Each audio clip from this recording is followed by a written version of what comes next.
Good morning students. Today I am Namita Gupta, PGT Chemistry in Suraj School. Discuss about electrical properties of colloidal salt. Firstly, I will discuss about the stability of colloidal salt. We can understand colloidal particles will show two types of charges. First can be of positive and second one will be of negative. By the electrical charges,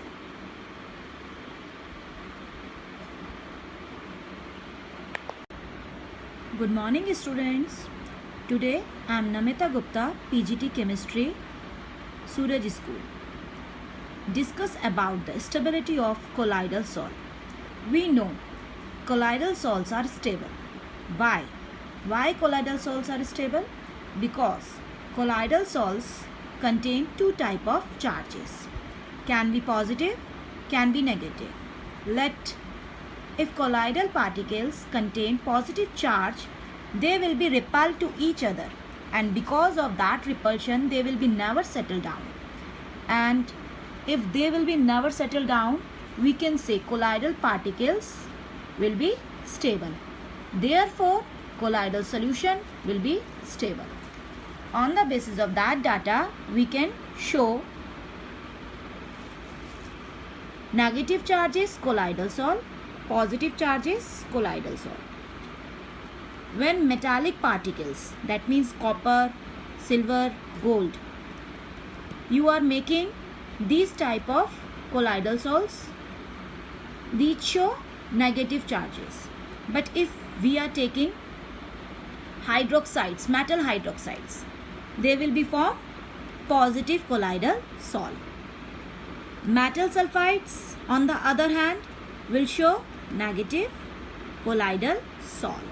While metal oxide hydrated, if you are taking metal oxide, they will be formed positive colloidal salt. On the basis of stability of colloidal salt, we can show many properties of colloidal salt. First, very important, electrophoresis. Good morning students. Today I am Namita Gupta, PGT Chemistry in Suraj School. Discuss about some electrical properties of colloidal salt. Firstly, here I will discuss about electrophoresis and cataphoresis.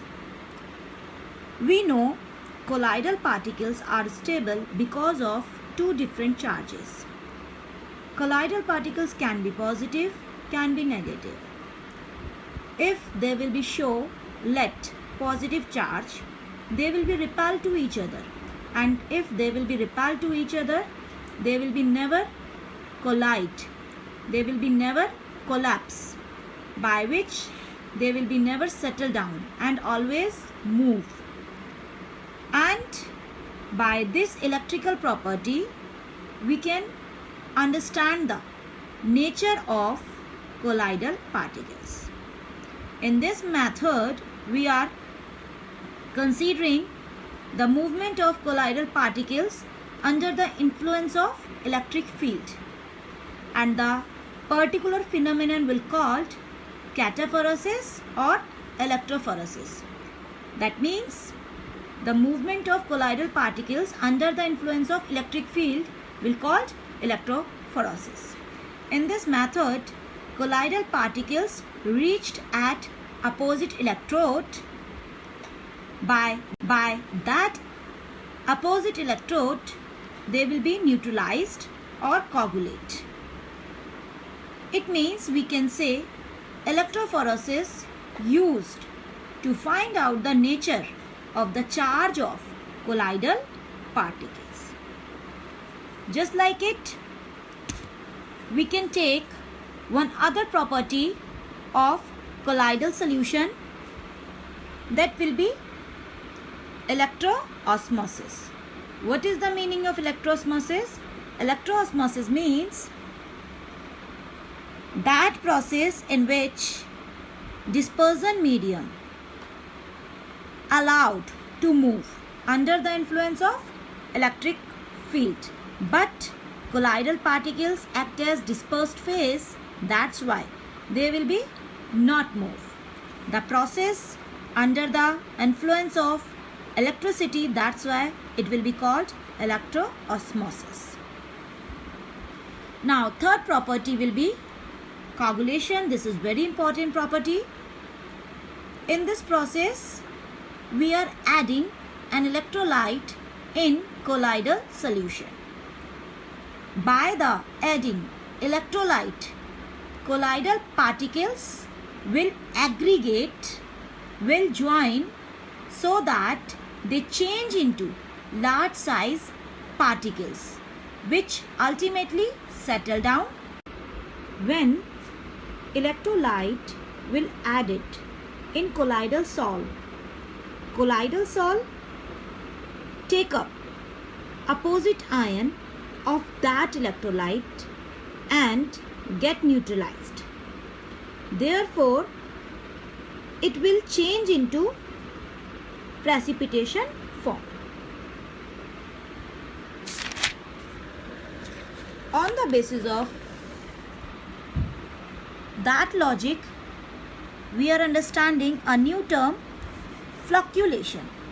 When the amount of electrolyte which we are adding will be small, the term coagulation now called flocculation.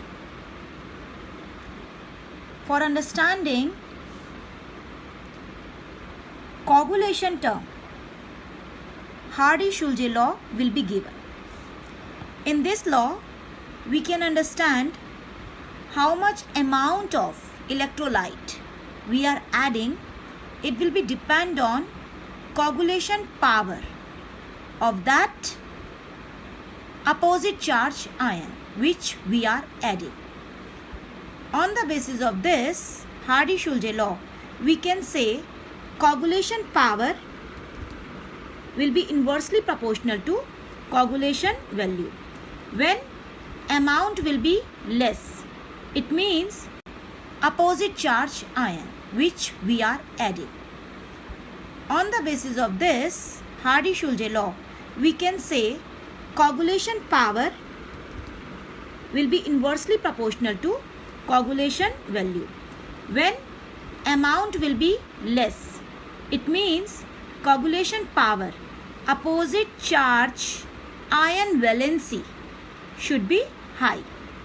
Means when we are taking negative charge colloidal sol, aluminium ion opposite charged electrolyte will be best compared to sodium ion, and vice versa, just opposite to it. If we are taking positive charged colloid sol, phosphate ion will act as best opposite charge because its coagulation power will be maximum. Therefore, its coagulation value will be minimum. So, according to Hardy-Schulze law, the quantity of electrolyte which is required to coagulate a definite amount of colloidal sol depend on valency of coagulating ion. Hope so, students, you understand. Thank you and have a nice day.